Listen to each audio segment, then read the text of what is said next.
hoje, quinta-feira, é dia do quadro Seu Direito. Você sabia que, se você tiver alguma dívida, pode ter a sua carteira de habilitação suspensa?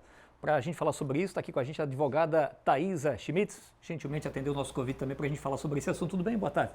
Boa tarde, Alexandre. Obrigado pelo convite. Que lei é essa que pode suspender a carteira de habilitação? Pois então, é uma lei que já existia, mas estava suspensa pelo STF, esse julgamento dessa DIN, e no dia 9/2 teve esse julgamento que julgou constitucional essa situação, que os motoristas que são devedores de qualquer dívida que eles têm que responder judicialmente, uma dívida financeira, eles podem ter a tua CNH suspensa. E também pode ter o direito de fazer concurso público e também várias outras coisas, medidas coercitivas atípicas, né? Doutora, quando a gente fala de dívida, eu tenho uma dívida, eu posso ter minha habilitação suspensa. Que dívida que a senhora está se referindo? É só dívidas que forem ajuizadas. Por exemplo, já me perguntaram se tem um carnê atrasado, se da eu vou loja ter... ali e tal. Exatamente. Não tem nada a ver. Não. Essa dívida tem que gerar um processo judicial. Dentro desse processo judicial, essa pessoa tem que ser intimada e citada para pagar. Não pagando, tem uma sentença judicial. E dentro desse cumprimento de sentença, aí sim, uma das medidas podem ser a suspensão da CNH. É só CNH? Não, a suspensão da CNH, dentro das dívidas tem algumas medidas coercitivas, como eu te falei no artigo 137, 139 do Código de Processo Civil. Bloqueio de contas bancárias, penhora de veículos, a suspensão da CNH, a impossibilidade de fazer concursos públicos e também a suspensão para viajar, né, do passaporte. Certo. Pode acontecer. Gera uma série de transtornos e problemas também. Por exemplo, está devendo a pensão alimentícia. A pensão alimentícia, que é a inadimplência alimentar, é algo ajuizado? Isso tem relação também? Tem também. Existem dois tipos de execução de alimentos que nós chamamos. A execução do rito de prisão, a pessoa é intimada para pagar em 3 dias sob pena de ser preso, e a execução sobre o rito de penhora. Dentro do rito de penhora, também ele pode ter a sua CNH suspensa. Perfeito, importante para a gente esclarecer também. Vamos ver quem está participando com a gente aqui, doutora Thaís. Olha só, Renê, se você não quiser se identificar, fique à vontade, que às vezes é algo muito pessoal, então a gente bota um asterisco ali no nome, né?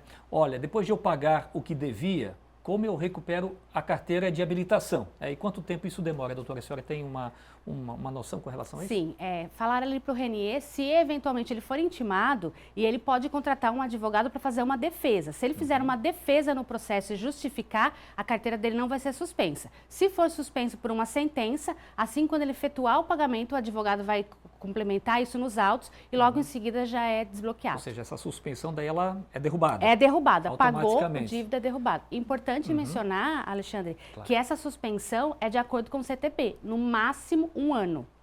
Entendi, mas se passou 1 ano e eu ainda não quitei... Aí ela é liberada, Ela é porque liberada. o CTB ele dá esse prazo máximo. entendi. Então eu fico com a CNH suspensa 1 ano, mas se a dívida continuar depois disso, a minha CNH ela volta a ser liberada. Ele volta, mas provavelmente o advogado vai fazer um novo pedido. Entendi.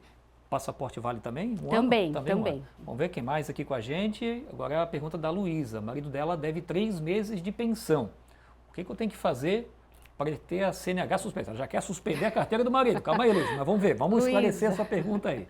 Luísa, nesse caso, ela deve ajuizar uma ação de execução de alimentos e dentro desse pedido, o advogado dela deve fazer o pedido. Se ele deve 3 meses, ele já pode ser preso, o rito de prisão. E aí, se ele não pagar e não for preso, ela também pode fazer o pedido de suspensão da CNH. Perfeito, tá bom. Obrigado pela audiência. Quem mais aqui? Tem mais alguma pergunta?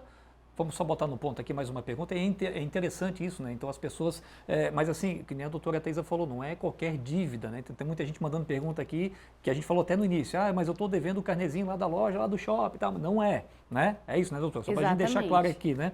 Vamos lá, mais uma. E a última para a gente fechar a pergunta do Henrique. Ainda não tenho dinheiro para pagar a pensão. Como evito a suspensão da CNH? Uma situação complicada do Henrique, porque a pensão é uma obrigação, que tem que ser paga. Vamos imaginar que o Henrique depende do carro para trabalhar para o seu sustento. Sim. Vamos imaginar esse cenário, né, para a gente poder contextualizar aqui. Se o Henrique for motorista particular, se ele tem lá no CTB, na CNH dele, que ele depende do veículo e da CNH para ter essa renda, ele pode ter essa CNH não bloqueada. Certo, mas aí entra o papel do advogado ali para recorrer, Ele fazer uma defesa, né? Justificar. justificar e comprovar isso dentro dos autos. Tá bom. Gente, obrigado pela audiência de todo mundo, muitas perguntas chegando. Doutora Thaisa Schmitz com a gente hoje aqui para esclarecer justamente sobre essa lei importante, orientação aí para você que está em casa nos acompanhando, né? Obrigado, né? Volte mais vezes. Imagina. Obrigada. Obrigado.